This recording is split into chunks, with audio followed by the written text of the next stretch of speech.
Hello everyone and welcome back to my channel, and in today's video I am taking part in a very exciting collab. I am a guest artist for the Animal Artist Collective this month, and you might have seen that on my social media. If you follow me there you might have already know this, but this is the official video for my guest appearance in the collective. So if you don't know what the Animal Artist Collective is or who they are a group of emerging artists who are really passionate about wildlife conservation and animal welfare. And it was founded by Jennifer, Charlie and In Liquid Colour, and every 2 months they do a collective and they work out a theme.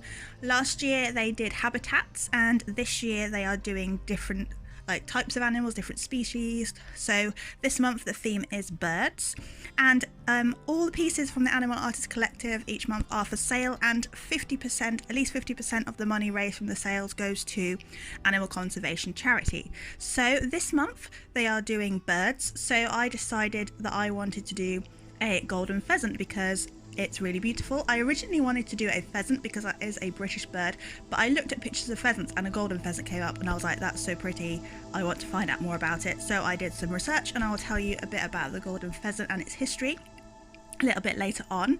But let's talk about the artwork first. I am using some Derwent watercolor pencils for kind of to act like an underpainting, and I found these pencils in a charity shop. It was one of my best charity shop finds. If you're in the US you probably call them thrift stores maybe, or Goodwill, but yeah, they were 5 of them in a bag, brand new, open stock, 5 in a bag for £2.25. so I got 30 of them, a couple of duplicates, but you can't really complain. So I got 30 Derwent watercolors, brand new Derwent watercolor pencils for about 11 quid. That is an absolute bargain and probably one of my best charity shop finds yet. So I bought them, wanted to try them, and I wanted to see how they worked, and I thought this would be a good opportunity to try them because I wanted to do an underpainting and then go on top with colour pencils afterwards. So I used my Prismacolor Premier pencils once I had done the underpainting and once it had dried. Say underpainting, don't know if you can paint with pencils, but you know what I mean. So I used my Prismacolor Premier pencils on top and a little bit of white acrylic as well. And this did take me quite a long time. This video is a little bit longer than normal. I usually go for around 10 minutes video. This video is about 20 minutes. Not sure if I like the longer video style or not, but there was quite a lot of footage because this took me longer than my usual piece, which is good because I am trying to spend a lot more time on my artwork. So that is what I did. I used the watercolor pencils first, and they were really useful to get coverage on the background because you don't have to be really intricate with them. You just lay the colors down, mix them, and then the water does a lot of the job for you. And I really like how the background looks. It's kind of a little bit of a blurred foresty greenery background where the pheasant is a bit more in focus. And I really think the pencils, the watercolor pencils, work really well in layering the bright golden feathers as well. And I did use the black watercolor pencil for the black on the feathers, and I know I don't like using black normally, and I normally say that you shouldn't, but the watercolor pencil, the black one, was really pigmented, and the colour of these feathers are black, and I couldn't find a good mix of blue and brown, so I did use black. So I'm sorry about that, but actually I'm coming round to the idea of using black in art a little bit more. Not usually a big fan of it, but if something is black, if you're not using black to shade, I think it's okay, whereas if you're using black to do shadows, I think you probably could try and use some blue and browns. I like to do that more, but using black, if something is black, I am coming around to the idea slowly. So let's talk a little bit about the golden pheasant. So the golden pheasant isn't native to the UK, it's native to the forest and mountainous areas of Western China, but it does have feral populations globally, including the UK, and in the UK it does live in the New Forest, Norfolk and East Anglia, and it likes to live in dense forest. And despite its really beautiful colours in the male, despite the really bright yellow feathers on the head and the orange ruff and the blue and red underbelly, it is quite hard to spot. It doesn't like to show itself very often. It keeps itself to itself, so it is quite difficult to spot. It doesn't have a specific conservation status in the UK under the Rspb because it's not a native bird to the UK. It is around 60 to 115 centimetres in length. It has a wingspan of 65 to 75 centimetres and a weight of 550 to 710 grams. And it does prefer to run rather than fly, as British pheasants do. They like to run. You often see pheasants in the UK running across the road if you're on a country lane. And they have bright and golden yellow feathers. And they were brought to the UK from China from around 1888 to 1890. And they were a status symbol. People brought them over and kind of had them to show off their plumage. They were brought over for their really, really fancy feathers and the fashion statement that they were. And they were more in captivity than into the wild, but they were released into the wild for shooting purposes in the late Victorian era, which is quite sad. I did listen to a really interesting podcast, which is where I got quite a lot of my information from, because there weren't a lot of articles that I could find on the golden pheasant. That's not one of the most popular and well-researched birds in the UK, but I did listen to a podcast from BBC Radio 4, and they were talking about listening for its mating calls, for the male's mating calls, and you could hear the calls on this podcast, and I will link it down below. If you're outside the UK, you probably won't be able to access it, but you never know because it's from the BBC.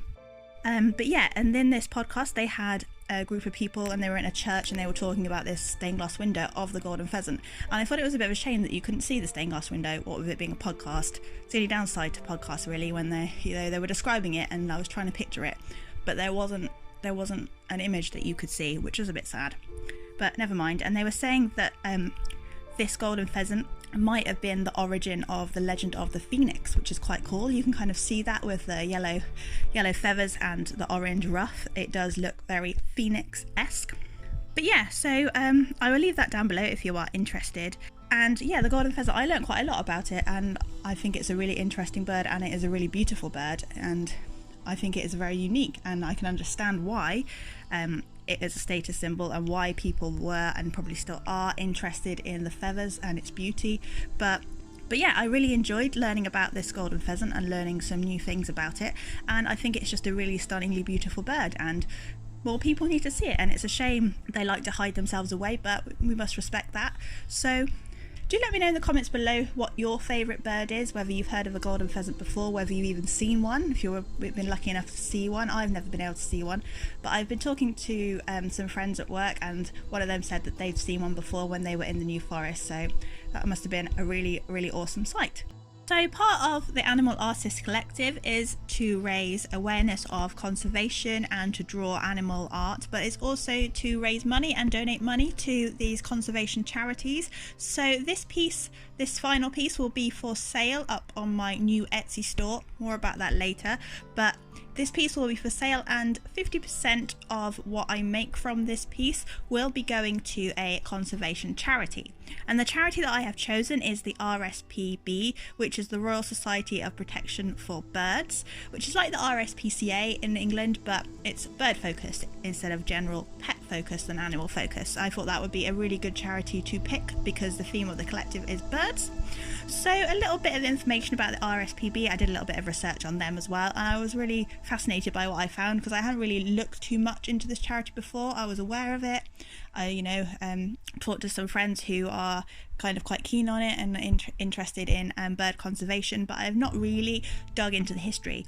So the Rspb was originally founded to counter the barbarous trade in plumes in the late Victorian era. So it was kind of against all the fashion icons of these beautiful birds, including the golden pheasant, and in the feathers in hats, for example, and displaying these birds as fashion objects rather than letting them get on with living in the wild and doing what they naturally do. So it started as a society, so it started as the SPB, and it was founded by women, which it really interests me, and we just had International Women's Day, so I think it's quite a nice link there. So it was founded by Emily Williamson at her home in Manchester in 1888. So in the early days it consisted entirely of women, and it was granted royal charter, so it became the Rspb in 1904. In 1921, the Importation of Plumage Prohibition Act was passed, which forbade plumage to be imported to Britain. So the Rspb was founded at the same time as golden pheasants were coming over from China to the UK. So they were definitely part of that plumage fashionable thing that these women really were against and wanted to ban. I found the rules of the early society on their website, and the main rules of the early group of women were: number 1, that all members should discourage the wanton destruction of birds and interest themselves generally in their protection. Number 2, that lady members shall refrain from wearing the feathers of any kind of bird not killed for purposes of food. The ostrich only excepted. So the Rspb are really committed to species recovery, where they identify the species that are most in need of help and are committed to improving their conservation prospects to help them on their way towards a healthy conservation status. So here is a little bit of information on how the Rspb actually work and what they do to achieve their goals. So they have direct intervention projects. Without urgent conservation support, some species would rapidly vanish from key parts of their range, so they may need to set up urgent targeted support. They also have land management schemes. So for a quarter of their priority species, support from these schemes, such as agri-environment schemes, represents the major or even the only route to recovery. Reserves acquisition and management. So their nature reserves are a huge importance to their work and to many birds, and may be the last refuge for some. So they have a lot of nature reserves specifically for the birds who are in danger. They have site protection, which is a carefully managed network of the best wildlife sites on land and at sea, protected by legislation. Advice and advocacy for widespread species, encouraging appropriate legislation and habitat management is the way forward, they say. Translocation, this can be a useful tool in helping species to recover. Species protection, for some species, illegal persecution and human disturbance continue to have a serious impact, and they still are trying to think of more ways that they can help sustaining these species recovery. So they like to look to the government and industry and other organisations to fulfil their legal and moral responsibility to these vulnerable species and to maintain their populations. So I really enjoyed researching the Rspb and the Golden Pheasant, and because I like to research, I'm a bit geeky, I was really interested in how the two kind of linked together, what with the Rspb being formed at the same time as these birds were being brought over to the UK. And yeah, I just found it really interesting, and I will leave links to some information about the Golden Pheasant and the Rspb website down below, so you can go and have a look at it for yourself. I didn't want to go into too much detail on what the Rspb do, although you might think I spoke quite a lot about it. That was me cutting down quite a lot of the information, so do go and have a look at what they do. It is a really worthwhile charity, especially if you are keen on bird conservation. I would recommend you check it out. But for now, if you are new to my channel, welcome. My name is Katie. I make art videos, I do challenges, speed paints, and I do quite a bit of animal art. I like to draw realistic animals. I feel like I'm much better at drawing realistic animals than I am people. I'm not quite sure why that is, but I do really enjoy drawing animals realistically, and I do also draw cartoony animals. I have quite a few cartoony animal videos on my channel, including my little mouse character called Charlie McNeil. I do quite a lot of art of him, so I will leave a playlist to him up above so you can go and check him out. I did draw him dressed up as lots of little animals, so I will leave a link to that. That is part of the playlist. But yeah, do feel free to subscribe if you are new and you enjoyed this video, and hit the notification bell so you don't miss out on future videos, because YouTube doesn't always put them in your subscription box. And if you like this video, emotionally, please do leave it a like down below, as that really does help me out. But like I said, this piece will be up for sale, and I have opened an Etsy shop in order to do this, and I will be putting more original artwork up there as well, just to see how it goes, because I have quite a lot of original artwork that I don't really know what to do with. So as well as this piece, there will be some other pieces appearing on there. And also I've been really into making cassette jewelry, CD jewelry, and making jewelry from plastics, like recycled plastics, and upcycling. I have a whole bag full of cassettes and some CDs, so I'm thinking I might put some of those up there as well, some of the jewelry I make, as well as some artwork, and also some shrink plastic badges, pins, brooches, whatever you like to call them. If you'd like me to do a video on how to make jewelry out of old cassettes and CDs and old objects that we don't really use anymore, and recycling plastics and upcycling things, do let me know in the comments below, because I am really considering doing a video on this. Also, don't forget to go and check out all of the other videos in this collective. Links will be in the description down below to all of the other artists. I've seen the work in progress shots and the final pieces from everyone, and they are all amazing. There are some really, really lovely pieces of artwork, so I really strongly recommend that you go and check them out and hear about their respective charities and go and say hello. And I really like to thank the collective for inviting me to join as a guest. I really enjoyed creating this artwork, getting to know everybody, and also learning about these charities and these animals, not just the Golden Pheasant, but I really enjoyed learning about the other animals and charities that the collective support too. So definitely go and check them out, and they have social media accounts. They have a Twitter, a Facebook and Instagram, so go and check them out and show them some support, because this is a really great collective and a really amazing idea in order to promote animal artists and promote conservation.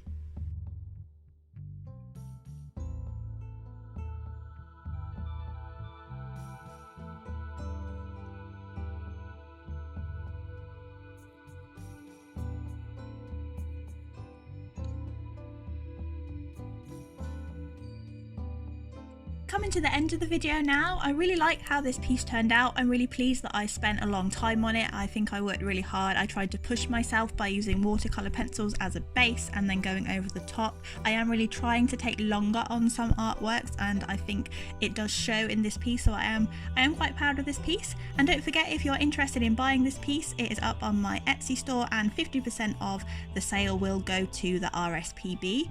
But that is all for today's video. Thank you so much for watching. Do not forget to go and check out the other artists in this collective.